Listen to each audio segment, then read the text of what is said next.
হৃদয়ের অহপ্রিয় লেখিকা রায়কথা পর্ব 18।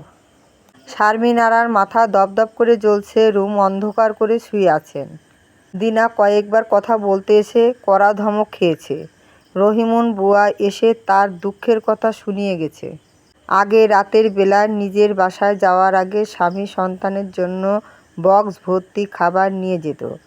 নতুন বউয়ের এই জুলুম সে মোটেও নিতে পারছে না। শারমিন আরা বাড়ির একটা পাতা নড়লেও খবর রাখেন। এই ঘটনা জানবেন না তা হয় নাকি? তাও রহিমনকে পুরো ঘটনা বলতে বললেন। রহিমন সুযোগ মতো প্রাণ খুলে আয়নার দুর্ব্যবহারের কথা বলে দিল। নতুন বউ তার কাছে ভাত তরকারির হিসাব চেয়েছে। মাহিরের জন্য রাতের খাবার ঠিক মতো থাকে না কেন তা নিয়ে রহিমনকে ধরেছে। মাহির তো নিশ্চয় অফিসে খেয়ে নেয়। এতদিন তো এসব নিয়ে কোনো কথা ওঠেনি। সব আধিপত্য বিস্তারের চেষ্টা।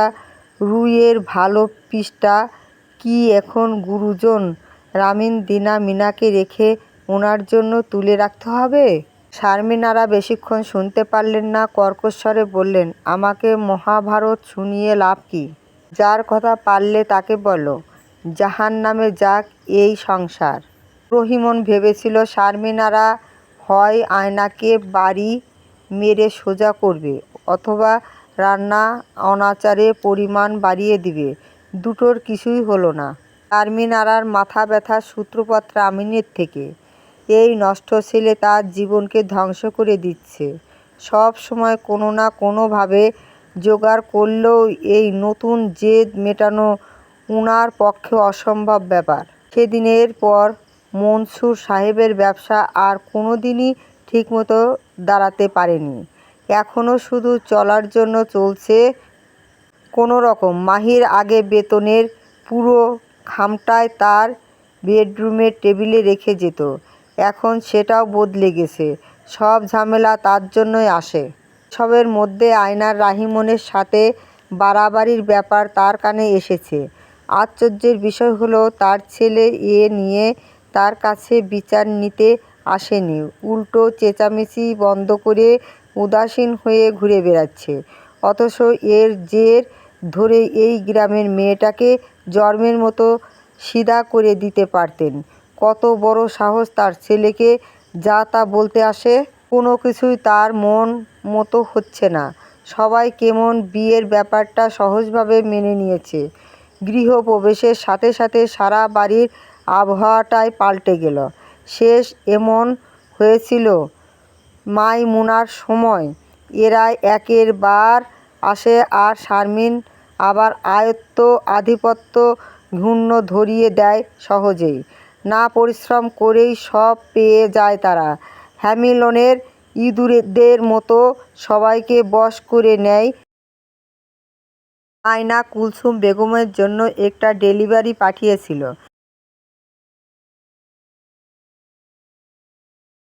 বকাঝকা করতে করতে আয়নার কান তিনি ঝালাপালা করে দিলেন। টাকা পয়সার মূল্য নিয়ে গভীর তান্ত্রিক জ্ঞান দিলেন। মাহিরের স্ত্রী ভাগের জন্য হা হুতাশ করলেন। আয়না বলল, তোমার আফজাল মেম্বারের নতুন ভাইরাল ভিডিও দেখলাম। সাংবাদিককে মারতে যাওয়া সবাই পাকড়াও করছেন। এর আগে দেখলাম দিনমজুরের সাথে দুর্ব্যবহারের ভিডিও। এই নিয়ে মনে হয় 7 বার হলো। এত ধরা খাচ্ছে কিভাবে? কুলসুম বেগম হতস্তত বোধ করলেন। কামিনীকে বললেন দরজা লাগিয়ে দিতে। তাদের বাপ শুনলে রাগারাগি করবে। এমনিতেই মন মেজাজ ভালো থাকে না। কামিনী কথা মতো কাজ করে মায়ের কাছে বসল। আপা কি বলবে তা সে শুনতে চায়। কুলসুম বেগম তাও ফিসফিস করে বলল, আর বলিস না, কপালে ভাটা পড়লে যা হয়। ঢাকার কোনো বড় সাংবাদিকের মধ্যে নাকি এসব করতেছে, কিন্তু কোনো শত্রুতার নামগন্ধ নাই। বিরোধী পক্ষ তো খুশি, ওরা আগুনে আরও ঘি ঢালতেছে। এখন কেউই আর ভয়টয় পায় না। আফজাল ভাইয়ের অবস্থা ভালো না। মেয়ে বিয়ে দিবে কেমনে কে জানে। আর তোমার স্বামীর কী খবর? তাকে ধরে না কেমনে? তারা তো এক সাপের দুই মাথা। এমনে বলে? বাপরে! আসল কথা বলো তো। তোর আব্বাকে কেউ কিছু বলে না? আগের মতোই আছে? উনার কোনো সমস্যা হয় নাই? কেন হবে? উনি কি অন্যায় করে নাকি? আয়না হাসল খুব। কুলসুম বেগম বলতে লাগলো, চুপ করো। তোর বাপরে নিয়ে চিন্তার কিছু নাই। সে আফজাল ভাইয়ের জন্য রাগ আর কি, ওই সব নিয়ে দৌড়াদৌড়ি করে। তাহলে আর লাভ কি? ডালিম মায়া একটা। আয়না আর কথা বাড়ালো না। আফজাল মেম্বার ভালোমতো খোঁজ করতে পারেনি। তার সাথে শত্রুতা তো অনেকেরই আছে, কিন্তু তাদের মধ্যে শুধু একজনেরই টিএন চ্যালেঞ্জের ম্যানেজার শাকিলের সাথে বন্ধুত্ব আছে। ভদ্রলোকের নাম মাহির আহমেদ। সম্পর্কে আয়নার আইন স্বীকৃত স্বামী। নম্র ও মার্জিত ব্যবহারের মাহিরের মনেও যে প্রতিশোধ পরায়ণতা আছে কে জানত।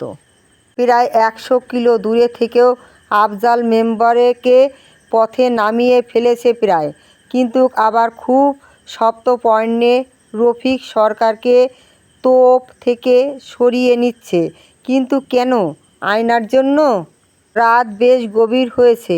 আয়না ঘড়ির কাঁটার দিকে নজর রাখতে রাখতে কাজ করছে।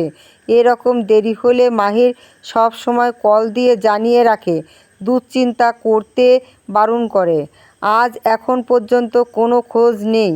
কয়েকটা শার্ট তুলে হাতে নিতেই তার ফোন বেজে উঠল।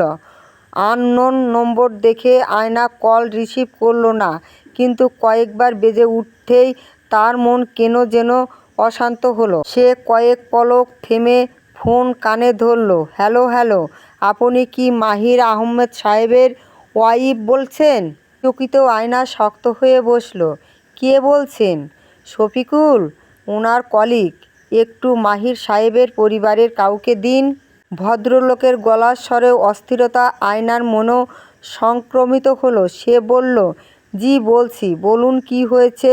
ভাবি মাহির ভাই একটা অ্যাক্সিডেন্ট করেছেন মহিপালের মেইন রোডে। আমরা ওনাকে নিয়ে এখন হাসপাতালে যাচ্ছি। আপনি একটু দ্রুত আসার ব্যবস্থা করেন। লোকটা হাসপাতালের নাম আর জায়গার কথা বলে কলটা কেটে দিল। আয়না ফোনটা হাতে নিয়ে কয়েক সেকেন্ড স্থির হয়ে বসে রইল। তার কান দুটো ভো ভো করছে। সে কয়েকবার লম্বা শ্বাস নিল। কথাগুলো এখনও কানে অস্পষ্ট বাজছে, যেন অনেক দূর থেকে কেউ বলছে, যেন আয়না একটা দুঃস্বপ্ন দেখছে। নিজেকে সামলাতে সে আর কয়েকটা মুহূর্ত নেই। তারপর হস্তদন্ত করে চিলেকোঠা থেকে বের হয়। সিঁড়ি দিয়ে নিচে নামার সময় তার পায়ের শব্দে দিনা আর মিনা একসাথেই মুখ তুলে তাকালো। আয়নার মুখ তখন অস্বাভাবিক রকমের ফ্যাকাশে। কি হয়েছে? এই রাতে আবার কোথায় যাচ্ছ? মিনা ভ্রু কুঁচকে জিজ্ঞেস করলো। আয়না সিঁড়ির শেষ ধাপে দাঁড়িয়ে রেলিংটা শক্ত করে ধরল। মাহিরের অ্যাক্সিডেন্ট হয়েছে, হাসপাতালে নিয়ে গেছে ওনাকে। প্রথমবার বোধহয় কেউ কথাটা বুঝল না। কেমন শূন্য দৃষ্টিতে তার দিকে তাকিয়ে রইল। আয়না সবার দিকে একবার চোখ বুলিয়ে দৃঢ় স্বরে কথাটা আরেকবার বলল। খবরটা শোনার পর মিনা ম্যাগাজিনটা কোলের উপর রেখে অবিশ্বাসের সুরে বলল, অ্যাক্সিডেন্ট? কে বলল? কলিগ। কলিগ ফোন দিয়েছিল? তুমি কি মাহির ভাইকে ফোন দিয়েছিলে? এসব তো আজকাল ফেক কলও হয়। আয়না কল দিয়ে দেখে মাহিরের ফোন বন্ধ। শারমিন আরা বললেন, কাজে ব্যস্ত হয়তো। আয়না ক্ষীণ স্বরে বলল, সে ফোন বন্ধ করে না, কখনো করে না, যাতে কোনো ইমার্জেন্সি হলে সবাই তার সাথে যোগাযোগ করতে পারে।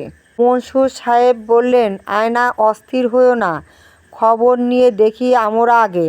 রাত বেরাতে বের হওয়া কোনো কাজের কথা না, সম্ভব না। অফিসের লোক কল করেছিল, আমি যাচ্ছি। আয়না দরজার দিকে পা বাড়ালো।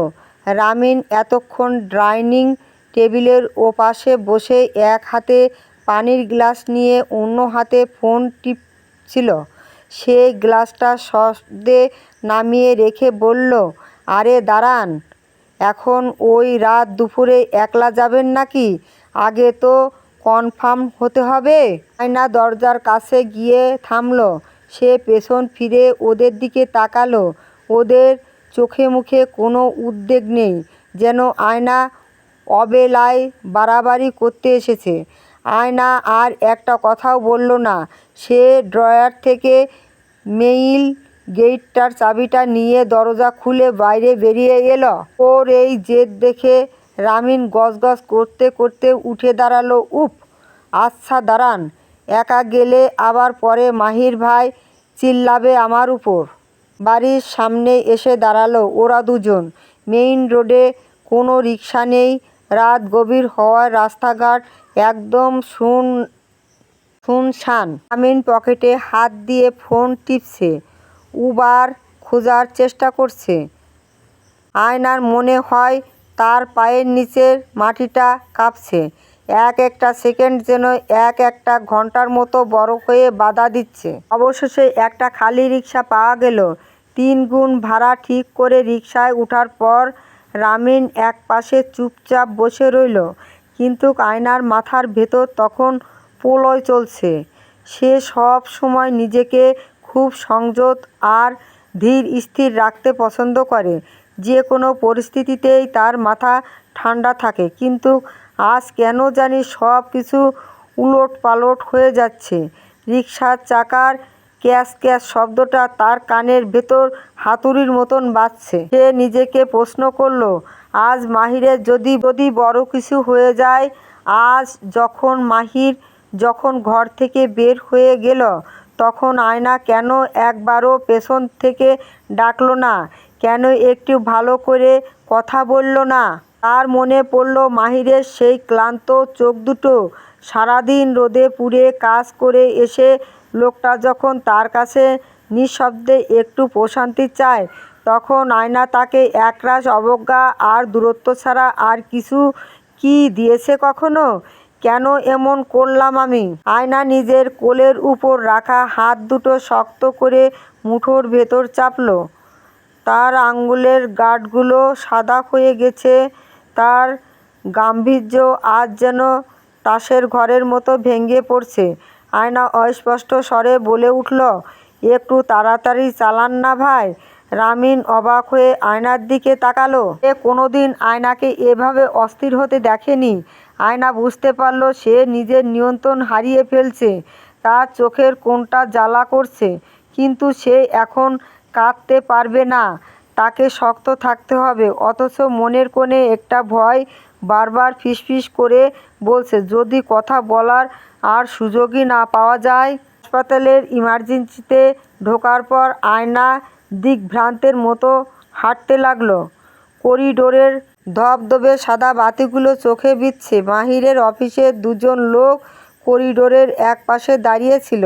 কীভাবে যেন তারা আয়না ও রামিনকে চিনতে পারল। তারপর তারা এগিয়ে এলো। একজনের শার্টের হাতার জমাট বাঁধা রক্তের দাগ। এগুলো কি মাহিরের? ভাবি ভেতরে যান। ডক্টর কেবল ড্রেসিং শেষ করলো। আয়না জেনারেল ওয়ার্ডের দরজার সামনে গিয়ে দাঁড়ালো। ভেতরে মাহির শুয়ে আছে। কপালে চওড়া সাদা ব্যান্ডেজ, নাকে অক্সিজেনের মাস্ক। স্যালাইনের পাইপটা ওর হাতের উপর দিয়ে গিয়ে স্ট্যান্ডে ঝুলে আছে। সকালের প্রাণবন্ত মানুষত্ব এখন একদম নিস্তেজ। আয়না ধীর পায়ে বিছানার পাশে গিয়ে দাঁড়ালো। মাহিরের মুখটা ফ্যাকাশে, ঠোঁট দুটো সামান্য শুকিয়ে আছে। আয়নার বুকের ভেতরটা কেমন যেন দুমড়ে গেল। রামিন দরজার বাইরে দাঁড়িয়ে ফোনে দিনার সাথে কথা বলছে। আয়না স্পষ্ট শুনতে পেল রামিন নিচু গলায় বলছে, আরে না, কপাল ফেটেছে শুধু, অত সিরিয়াস কিছু না। আয়না মাহিরের ঠান্ডা আঙুলগুলো নিজের হাতের ভেতর নিল। এক অদ্ভুত অপরাধবোধ তাকে কামড়াতে শুরু করলো। আয়না মাহিরের কপালে হাত রাখল। ব্যথায় মাহিরের ভ্রু দুটো সামান্য কুঁচকে আছে। আমি অফিস থেকে ফোন করেছিলাম। নাম শফিক। সে একবার আর চোখে রামিনের দিকে তাকালো, তারপর আবার আয়নার দিকে ফিরল। আসলে আজ মাহির ভাই তো রেগুলার টাইমে বের হয়েছিল।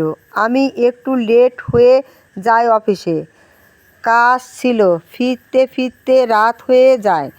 আমি সেই রাস্তাটা দিয়ে ফিরি, উনিও ওই পথে আসেন। মোড়টা ঘোরার সময় দেখি উনি রাস্তায় ঠিক মাঝখানে রক্তাক্ত পড়ে আছে, ব্যাগ একপাশে পড়েছিল। তখন আমি কিছু না ভেবেই একটা সিএনজি ডেকে সরাসরি এখানে নিয়ে আসি। কথাগুলো খুব সোজাসাপটা, কোনো নাটক নেই, কোনো অতিরঞ্জন নেই। তবুও আয়নার মনে হলো প্রতিটি শব্দ যেন তার কানে আলাদা আলাদা করে প্রতিধ্বনি হচ্ছে। কিছুক্ষণ ওর অবস্থায় পড়েছিলেন। আয়না খুব নিচু স্বরে জিজ্ঞেস করলো। শফিক একটু অস্বস্তিতে পড়ল, হাতের নখ খুঁটতে খুঁটতে বলল, ঠিক বলতে পারবো না, কিন্তু বেশি সময় হওয়ার কথা না। রাস্তাটা রাত 12টার পর ফাঁকাই থাকে। রামিন এবার একটু এগিয়ে এসে জিজ্ঞেস করলো, কেউ ছিল না আশেপাশে? ছিল, কিন্তু রফিক হালকা কাঁধ ঝাঁকালো। এইসব ক্ষেত্রে তো সবাই একটু দূরেই থাকে, পুলিশি ঝামেলা বা হাসপাতালে টেনে আনার দায়িত্ব কেউ নিতে চায় না। আয়না আর কিছু বলল না, সে শুধু ভাবল মাহির একা ওই পিচঢালা রাস্তার উপর রক্তাক্ত অবস্থায় পড়েছিল, আর মানুষ দূর থেকে পাশ কাটিয়ে চলে গেছে। তার ভেতরটা অকারণে রিরি করে উঠল। ওয়ার্ডের ডিউটি ডাক্তার এগিয়ে এলেন, হাতে একটা ক্লিপবোর্ড। ফাইনালটা একবার দেখে নিয়ে খুব নির্লিপ্ত গলায় বললেন, পেশেন্টের মাথায় একটা ইনজুরি হয়েছে, মাইন্ড কনকাশন, সেন্সলেস ছিল, কিছুটা ব্লাড লস হয়েছে। চিন্তার তেমন কিছু নেই, তবে 24 ঘন্টা অবজারভেশনে রাখতে হবে। তিনি মাহিরের হাতের দিকে আঙ্গুল দিয়ে দেখালেন, ডান হাতে ফ্র্যাকচার আছে, স্লিপ টাইপ, সকালে প্লাস্টার করে দেয়া হবে। শরীরে মেইনলি রিবে কিছু রুইজ আছে, তবে ইন্টারনাল কোনো ইনজুরি আমরা এখনও পাইনি। রামিন পাশে দাঁড়িয়ে প্রশ্ন করল, সিরিয়াস কিছু হওয়ার ভয় আছে? এই মুহূর্তে না, তবে মাথায় চোট পাওয়ার 24 ঘন্টা আমাদের নজর রাখতে হবে। ডাক্তার এবার সরাসরি আয়নার দিকে তাকালেন। ওয়াইফ, আপনি কি উনার সাথে থাকবেন? জি। ভালো। পেশেন্টের জ্ঞান ফেরার পর কিছুটা কনফিউজ থাকতে পারে, অসংলগ্ন কথা বলতে পারে, ভয় পাবেন না। কোনো সমস্যা হলে নার্সকে জানাবেন। ডাক্তার চলে যাচ্ছিলেন, এমন সময় একজন ইন্টার্ন এসে ফাইনালটা ধরল। স্যার, উনার ব্লাড প্রেশারটা কিন্তু একটু হাই ছিল। উনার বয়স অনুযায়ী রিডিংটা বেশ উদ্বেগজনক। ডাক্তার ফাইনালটা আবার টেনে নিলেন, ভ্রু কুঁচকে কিছুক্ষণ দেখলেন, তারপর একটা লম্বা শ্বাস ফেলে বললেন, অতিরিক্ত স্ট্রেস। এই বয়সে এমন প্রেশার মানে হলো সে মেন্টালি অনেক প্রেশারে আছে। ফ্যামিলি মেম্বারদের উচিত উনাকে একটু শান্তিতে রাখা। একটা ছোট বিরতি। আয়না পাথরের মতো দাঁড়িয়ে কথাগুলো শুনল। ডাক্তার চলে যাওয়ার পর ওয়ার্ডে এক ধরনের নিস্তব্ধতা নেমে এলো। রামিন একবার মাহিরের দিকে তাকালো, তারপর খুব অস্বস্তি নিয়ে আয়নার দিকে। আজকের পুরো ঘটনায় সে নিজেকে খুব অপ্রাসঙ্গিক মনে করছে। প্রেসক্রিপশন নিয়ে ফ্যামিলি থেকে যাবতীয় ওষুধ ও স্যালাইন কিনে আনলো। আপনি চাইলে আমি থাকতে পারি, রামিন একটু নিচু গলায় বলল। আয়না ওর দিকে তাকালো না, মাহিরের বিছানার পাশের ছোট্ট কাঠের টুলটার দিকে হাত বাড়ালো। না, প্রয়োজন নেই, তুমি যাও। স্বর একদম শান্ত, কিন্তু এতটা কঠোর শোনা যে রামিন আর তর্ক করার সাহস পেল না। এই প্রথম সে বুঝতে পারল এই বাড়ির নতুন বউকে সে যতটা হালকাভাবে নিয়েছিল, মেয়েটা আসলেই ততটা সহজ নয়। ঠিক আছে, রামিন ঘড়ি দেখে বলল, আমি সকালে আসব, যা যা লাগবে সব নিয়ে আসব তখন। আয়না কোনো উত্তর দিল না। রামিন আর একবার মাহিরের দিকে তাকিয়ে নিঃশব্দে বেরিয়ে গেল। রাত আরও গভীর হলো। ওয়ার্ডের বিশৃঙ্খলা শব্দগুলো পুরোপুরি মিলিয়ে যায়নি, শুধু সুর বদলাচ্ছে। আয়নার টুলটা টেনে মাহিরের একদম পাশে বসলো। এত কাছ থেকে সে কোনোদিন মাহিরকে দেখেছে কি? গতকাল এই লোকটাই তো টাইম মিনিট নিয়ে উল্টোপাল্টা বুঝিয়ে আয়নার উপর দাপট দেখিয়েছিল। আর এখন সে কেমন অসহায় হয়ে শুয়ে আছে। মাহিরের ফ্যাকাশে মুখটা দিকে তাকিয়ে আয়নার মনে হলো এই মানুষটা দিনভর আসলে কিসের পেছন ছোটে। নিজের জন্য সে কবে শেষবার এক কাপ চা শান্তিতে খেয়েছে? ভাবনাটা অসহ্য হয়ে উঠল। আয়না খুব ধীরে সামনের দিকে ঝুঁকে এলো।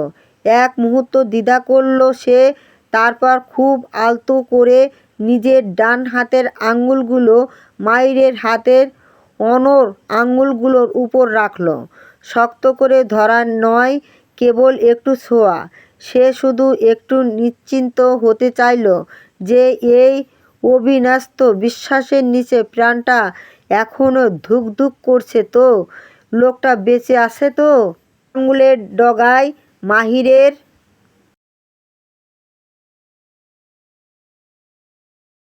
পাথরটা যেন গলতে শুরু করলো। সে হাত সরালো না, ওইভাবেই বসে রইল। হাসপাতালের সেই আধো অন্ধকারে সে এক দৃষ্টিতে মাহিরের দিকে তাকিয়ে রইল। বাইরে রাত কাটাতে লাগলো আর আয়না প্রথমবারের মতো মাহিরের নিঃশ্বাসের শব্দের সাথে নিজের হৃদস্পন্দন মেলাতে শুরু করলো। রাতের শেষ প্রহর বিদায় নিয়েছে। ওয়ার্ডের ভেতরকার সেই অস্থির গুঞ্জন এখন কিছুটা থিতু হয়ে এসেছে। আয়না টুলে বসে থাকতে থাকতে কখন যে নিজের অজান্তে ঝিমিয়ে পড়েছিল সে নিজেও টের পায়নি। প্রসাদে তার মাথাটা সামান্য সামনের দিকে নুয়ে এসেছে। ডান হাতটা এখনো মাহিরের বিছানার উপর রাখা, ঠিক যেখানে একটু আগে আঙুল দিয়ে সে শুয়ে রেখেছিল। ঠিক তখনই একটা খুব নিচু ভাঙা ভাঙা গলা তার কানে এলো। আয়না, তুমি এখানে কেন? আয়নার চোখের পাতা খুলতে 1 সেকেন্ড সময় লাগলো। কয়েক মুহূর্তের জন্য সে দিশেহারা বোধ করলো। জায়গাটা কোথায়, কেন সে এখানে, কি হচ্ছে, সব কিছু যেন গোলমাল হয়ে গেল। পরক্ষণেই পূর্ণ চৈতন্য ফিরে আসতেই সে চোখ তুলে তাকালো। মাহির চোখ দুটো মেলে সরাসরি তার দিকেই তাকিয়ে আছে। দৃষ্টি বেশ পরিষ্কার, কিন্তু চোয়াল শক্ত হয়ে আছে। কি? আয়নার কণ্ঠস্বর ঘুমের রেশ ধরে এখনো কিছুটা ভারী হয়ে আছে। তুমি এখানে কেন? মাহির আবার জিজ্ঞেস করলো। এবার শব্দগুলো আরও ধীরে উচ্চারিত হলো, কিন্তু স্বরটা আগের চেয়েও অনেকটা কঠিন। কেমন লাগছে তোমার? পানি খাবে একটু? না। না, এবার পুরোপুরি সোজা হয়ে বসলো। তার তন্দ্রার রেশ এক নিমিষে উধাও। সে এক মুহূর্তের জন্য মাহিরের চোখের দিকে শুধু তাকিয়ে রইল। তারপর নিচু স্বরে বলল, তোমার অ্যাক্সিডেন্ট হয়েছিল। কে বলেছে তোমাকে? মাহির মাঝপথেই তার কথা কেটে দিল। আয়না থমকে গেল, একটু দমে গিয়ে বলল, অফিস থেকে। কে? এবার প্রশ্নটা সোজাসুজি তীরের মতো ধেয়ে এলো। আয়না অফিসের সেই ছেলেটির নাম বলল। মাহির চোখ বন্ধ করে এক মুহূর্ত লম্বা নিঃশ্বাস নিল। তারপর প্রচণ্ড বিরক্তি নিয়ে গজগজ করে উঠল, ওর কি কোনো কাণ্ডজ্ঞান নেই? আয়না কোনো উত্তর দিল না। মাহির আবার চোখ খুলে তার দিকে তাকালো। এটা কিছুই না, জাস্ট একটা সামান্য ইনজুরি। এইটার জন্য তোমাকে মাঝরাতে হাসপাতালে আসতে হবে? মাহিরের গলার স্পষ্ট বিরক্তি ফুটে উঠেছে, কিন্তু সেই বিরক্তির নিচে চাপা উত্ত অস্থিরতা। আয়নার কান এড়ালো না। না, কিছু বলতে যাচ্ছিল। আমি? কিভাবে এসেছো? একা? ওই শুনশান রোড দিয়ে? মাহির আবারও তাকে থামিয়ে দিল। আয়নার গলার স্বর এবার সামান্য দৃঢ় হলো, না তো। তবে কার সাথে? মাহির থামল না। প্রশ্নগুলো সে এমনভাবে ছুড়তে যেন কোনো আসামিকে জেরা করছে। রামিন এসেছিল। আচ্ছা, এখন কি এসব প্রশ্ন করার সময়? তোমার কি কোথাও ব্যথা হচ্ছে? ও কোথায়? মাহির সঙ্গে সঙ্গে জিজ্ঞেস করল। আয়না নিস্পৃহ চোখে ওর দিকে তাকিয়ে রইল। চলে গেছে। এক সেকেন্ডের জন্য মাহিরের মুখের কঠিন রেখাগুলো বদলে গেল, চোখের মণিটা সামান্য কাঁপলো। মানে? আমি বলেছি ওকে চলে যেতে, আমি থাকবো তাই? সে এক মুহূর্তের জন্য জেনারেল ওয়ার্ডের সেই অস্বস্তিকর জীর্ণ পরিবেশটার দিকে তাকিয়ে দেখল। তার ভুরুজোড়া কুঁচকে একাকার হয়ে গেল। এই জায়গাটা দেখেছো তুমি? এখানে বসেছিলে সারা রাত? আয়না এবার আর দমে গেল না। সে স্থির গলায় বলল, বেশি ভাবছো তুমি। কোনো জায়গায় প্রিন্সেস নই আমি। এই সপাটে কেটে দিল, তুমি কিছুই ঠিক মতন ভাবছো না। ধীরের নিঃশ্বাস এবার কিছুটা দ্রুত আর ভারী হয়ে উঠেছে। যন্ত্রণার চেয়েও যেন একটা অজানা দুশ্চিন্তা তাকে ভেতর থেকে কুড়ে খাচ্ছে। রাতে এভাবে কেন আসতে গেলে? যদি বিপদ হতো? তার একের পর এক প্রশ্ন আয়নার উপর আছড়ে পড়ছে। আয়নার ভেতরে এতক্ষণ যে ভয় আর উদ্বেগ দলা পাকিয়েছিল, সেটা ধীরে ধীরে অন্য এক অনুভূতির সাথে মিশতে শুরু করলো। সে খুব ধীরে শান্তভাবে বলল, আমি আসতে চেয়েছি। আয়নায় এবার সরাসরি মাহিরের চোখের গভীরে তাকালো। তার কণ্ঠে আর কোনো দ্বিধা নেই। তুমি হাসপাতালে ভর্তি, আমি কি করে বাড়ি থাকতাম? মাহির আবারও এক চোখা ভঙ্গিতে বলল, আমার জন্য? আমার জন্য এত হুলুস্থুলুস করার মতো কিছু হয়নি। শব্দটা আয়নার কানে গিয়ে বিঁধল। তার চোখে এক পলকের জন্য একটা ভিন্ন আভা খেলে গেল। সে পাল্টা কিছু একটা বলতে গিয়েও নিজেকে সংবরণ করল। ঠোঁট কামড়ে সে চুপ করে রইল। মাহির এবার একটু বালিশের সাথে গা এগিয়ে সোজা হয়ে শুতে গেল, কিন্তু নড়াচড়া করতেই ব্যথায় মুখটা কুঁচকে উঠল তার। যন্ত্রণা কপালে বিন্দু বিন্দু ঘাম জমল, তবুও সে মুখ খুলল না। সে কয়েক মুহূর্ত থেমে রইল, যেন মনে মনে কোনো একটা লড়াইয়ের হেরে গিয়ে নতুন শব্দ খুঁজছে। তারপর বেশ কিছুক্ষণ পর নিচু স্বরে কিন্তু খুব স্পষ্টভাবে বলল, নিজেকে এভাবে কখনো ঝুঁকিতে ফেলবে না, কখনো না। একটা অদ্ভুত নীরবতা ঘরটার গ্রাস করল। প্রথমবার মাহিরের সেই কর্কশ স্বরটা পুরোপুরি বদলে গেল। না, ঠিকই, কিন্তু সেই কঠোর আবরণের নিচ থেকে আসলো কথাটার সুর বেরিয়ে এলো। আয়না আর কোনো কথা বলল না। সে কেবল তাকিয়ে রইল মাহিরের দিকে। এই সেই মানুষটা যে কয়েক মুহূর্ত আগেও তাকে প্রায় বকছিল।